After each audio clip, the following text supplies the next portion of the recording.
Force Wipe is here, bringing with it the new tin can alarms, zipline improvements, and some other cool quality of life features. And this is your last chance to sign up for my Rust event running on August 8th. The trailer is live on my channel, and make sure you join the Discord in the description and sign up if you want to participate. The changes to ziplines that we covered in last month's videos are now live, and you should notice they connect much better with additional points of connection and across longer distances. The rustling noises made while moving within bushes and hot air balloons can now be heard by other players. More balancing has been done to dynamic pricing, and instead of dropping off sharply towards the end of a wipe, it should be more smoothed out. The tin can alarm is also out, which we covered in last week's update video. The rework to the way items fall in the water has also been released, and once they've landed at the bottom, they will continue to emit bubbles, making it easier to find items underwater. The new tool cupboard skin associated with the Shockbite partnership is here, and a few other features like being able to drift on motorbikes, horses being able to enter holes in terrain, storage adapters no longer blocking your player from moving, servers remembering your most recent code lock input, and a whole bunch of fixes that you can check out on the blog if you want a more in-depth look. Also, there's going to be some more Twitch drops starting at the end of this week.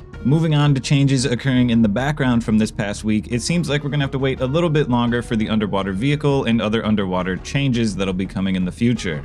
We still have the new gestures to look forward to at some point, and they are on the main staging branch, but they haven't been merged with it yet, so maybe we'll get to play around with them soon. It looks like we'll be getting a new Tier 1 weapon in the form of an SMG. If I had to take a guess on what this gun will look like, it'll probably be like a Tech 9 from CSGO or the Frenzy from Valorant. We'll just have to wait and see on that one, and it might be a little bit till this comes out. Pretty soon we'll finally be able to know what time it is in-game with the addition of this digital clock, which will also be able to trigger electrical circuits with a working alarm.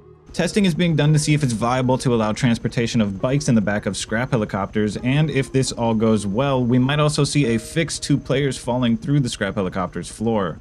It looks like we're going to be waiting a little bit longer on the Frontier Hazmat DLC, as there's some more things that are going to be included in it. There's also work being done on this really cool feature to take the error reports that you see in chat when you're doing things wrong, like building where you're not allowed to, and turning it into on-screen notifications. This is such a cool feature because not only does it teach new players what they're doing wrong, it's also useful for experienced players that play with their chat turned off. And on top of this, the error messages themselves would be more detailed than they were in the past, making it easier to understand what's happening. This is being applied to many more things than just building, as you can see on screen. A command was added for cinematics to remove the culling on the tin can alarm's wire, because after you move 4 meters away from it, it disappears completely otherwise. There's been a small change to binoculars, allowing the chat to be visible while you're using them, because as you can see currently, when you aim down the binoculars, the chat is completely hidden.